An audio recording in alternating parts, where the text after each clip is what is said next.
جسد الوليد بن المغيرة وقال حسبك يا محمد، وإذا به استأذن من رسول الله وعاد إلى قومه فقالوا والله لقد رجع بوجه غير الوجه الأول. فوقف الوليد وقال لهم لقد عرفت لغة العرب وعرفت شعر العرب، والله إن هذا الكلام ما يماثله كلام وليس له مع الشعر تماثل أبدا. ثم بدأ يصف في القرآن فقال إن له لحلاوة وإن عليه لطلاوة أو لطلاوة، وإن أسفله لمغدق وإن أعلاه لمثمر، وإنه يعلو ولا يعلى عليه. هكذا هو القرآن الكريم وصفه من لا يؤمن به. وحدوا الله. ومن الجمال هنا نجد القرآن الكريم تكلم عنه رب العباد، نزل به الروح الأمين على قلبك لتكون من المنذرين. أنا عايز تخلي بالنا على قلبك، ما قال نزل على عقلك، نزل به الروح الأمين على قلبك. ما الحكمة في ذلك؟ ما الحكمة في نزول القرآن بهذا التعبير من الله على القلب مع أن العقل يفكر؟ فإذا بالعلماء قالوا إن معاني القرآن بالعقل لها سقف محدود، أما معاني القرآن بالقلوب لها معاني تعرج إلى أعلى المقامات لا سقف لها أبدا، لأن العقل يحكم بالعدل والقلب يحكم بالفضل. العقل يحكم بالعدل لكن القلب يحكم بالفضل، فمن هنا له معارج إلى ومقامات عالية. ومن هذا المعنى جعلت هذه المقدمة حتى أدخل على ما وفقني الله إياه مع قراءة القرآن وتلاوة الآيات المباركات.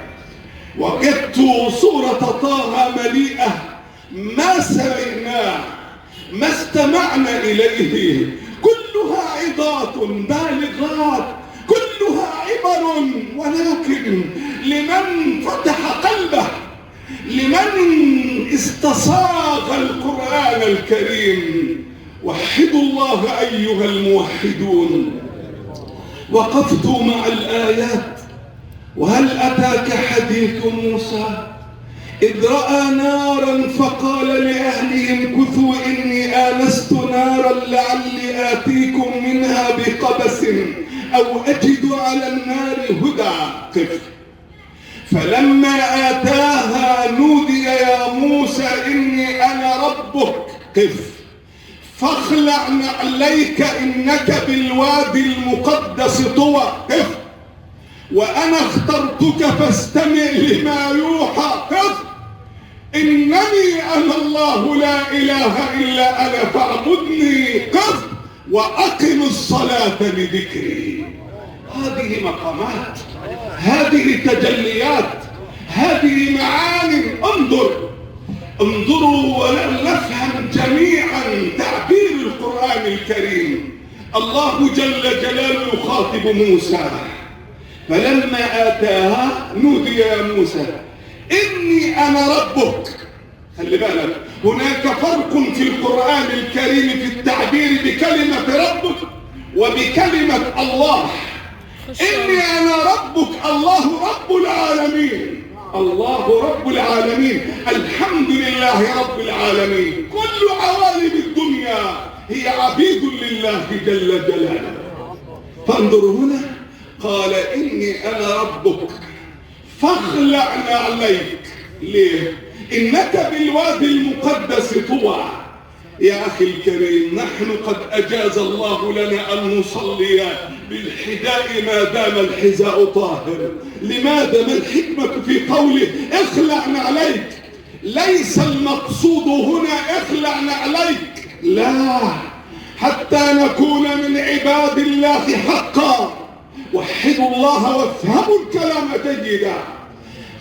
إذا أردت أن تكون عبدا لله اخلع، ليس المقصود حذاءك. تجرد من نفسك ومن ذاتك، تجرد مما تملكه، تجرد من علمك، تجرد من كبريائك، أي صفي نفسك فكن ولا شيء أمام الله عز وجل. كونك رسول لا، إذا أردتني فقف أمامي. وقد تجردت من كل أشياء الدنيا، تجردت من الدنيا بأكملها.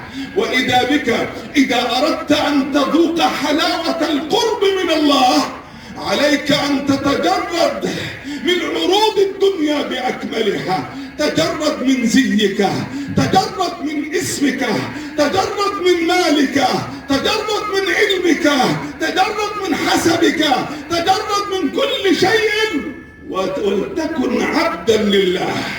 انظر، فلما أتاها نودي يا موسى أنا ربك فاخلع نعليك. لما تجرد موسى من ذاتيته وأصبح عبدا لله، ناداه يا موسى. انتقل من لفظ ربك إلى لفظ الألوهية، الله، إنني أنا الله. هنا تستحق يا موسى أن أكون أنا إلهك ما دمت قد تجردت من الدنيا ومن فيها. إنني أنا الله، لا إله إلا أنا فاعبدني. هنا حينما تتجرد تستحق أن تكون حقا عبدا لله جل جلاله. لا إله إلا أنا فاعبدني وأقم الصلاة لذكري. هنا وأقم الصلاة لذكري ليس وقفت بين يدي الله للصلاة. فإذا بك المراد هنا بلغة القلوب إنني أنا الله لا إله إلا أنا فاعبدني وأقم الصلاة لذكري، أي لكي أذكرك أنا يا موسى. من أراد أن يذكره الله فليتجرد من كل شيء وليقم الصلاة، ليس لذكرك أنت لله وإنما لذكر الله لك. انظروا، هذه هي المقامات وهذا هو القرآن الكريم. ولكن وحدوا الله، أعجبتني القرآن كله يوجد، ولكن وقفت مع الآيات وقفات. القرآن يرفع من قدر الأخوة، القرآن يرفع من قدر الأخوة. لما أمر الله موسى عليه السلام قال له موسى رب اشرح لي صدري ويسر لي أمري واحلل عقدة من لساني يفقه قولي واجعل لي وزيرا من أهلي هارون أخي أشدد به أزري. انظر هنا الأخوة موسى عليه السلام بهذا الخطاب من الله أو الحوار بين الله وبين موسى، وأراد الله أن يبين على لسان موسى قدر الأخوة ورباط الأخوة. خلي بالك الله عز وجل بلسان موسى عليه السلام اشرح لي صدري ويسر لي أمري واحلل عقدة من لساني يفقه قولي واجعل لي وزيرا من أهل من هارون أخي أشدد به أزري وأشركه في أمري كي نسبحك كثيرا ونذكرك كثيرا إنك كنت بنا بصيرا. الله. إذا هنا الأخوة. السؤال هنا هل الأخوة ثابتة بيننا؟ هل الأخوة قائمة بيننا كما أرادها الله؟ أم تغيرت علاقة الأخوة بين الإخوة؟ تغيرت علاقاتنا بأسباب عديدة كثيرة. بأسباب عديدة. هل الأخوة، هل أنت مع أخيك كما أراد الله عز وجل؟ لا يا أخي الكريم، لكن القرآن يعبر على لسان موسى: أشدد به أزري وأشركه في أمري، أي أنك لا غنى عن الأخ أبدا، لا غنى عن الأخ أبدا. ومن هنا إذا مات الأخ مات سند من أسانيد الأسرة. إذا مات الأخ انكسر ظهر الإنسان. الأخ أقرب من الابن، الأخ أقرب من الابن. وجمال التعبير في القرآن والله يبكي القلوب قبل أن تدمع العيون. انظروا لما وضعت أم موسى في الصندوق وقذفته في البحر، من الذي راقب موسى في البحر؟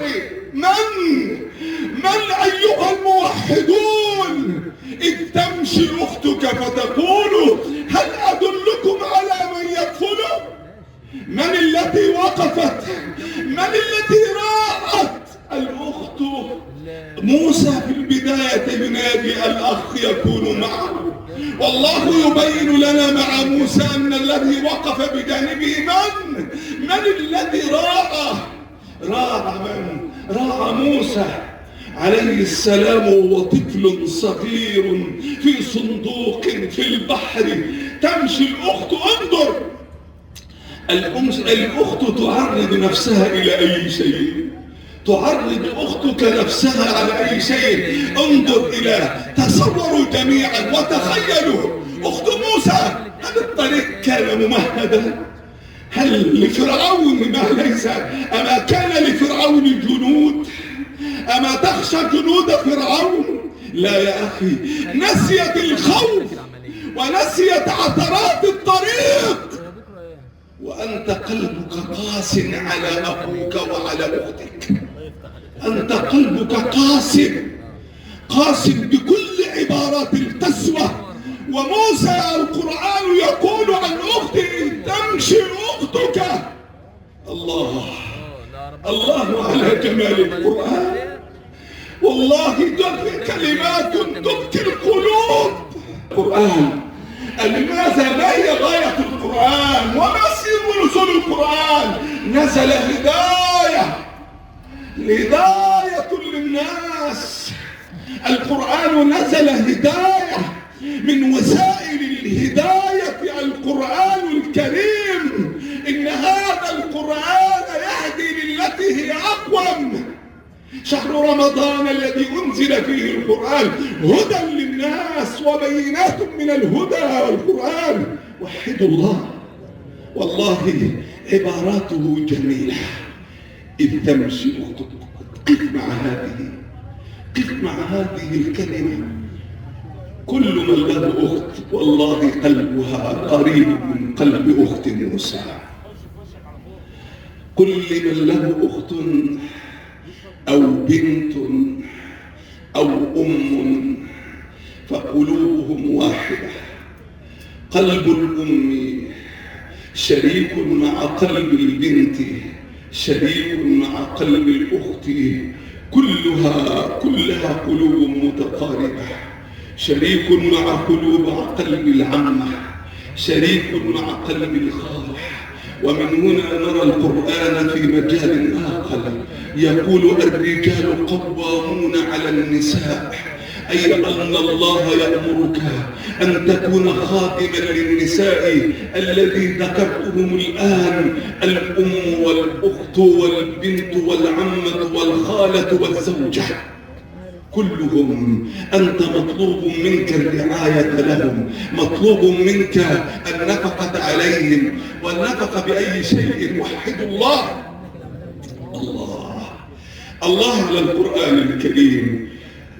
النبي يقول: إنكم لا تسعون الناس بأموالكم ولكن سعوهم بحسن الخلق وبسط الوجه.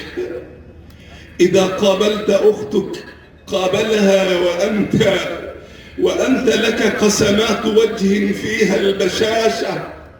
إذا قابلت ابنتك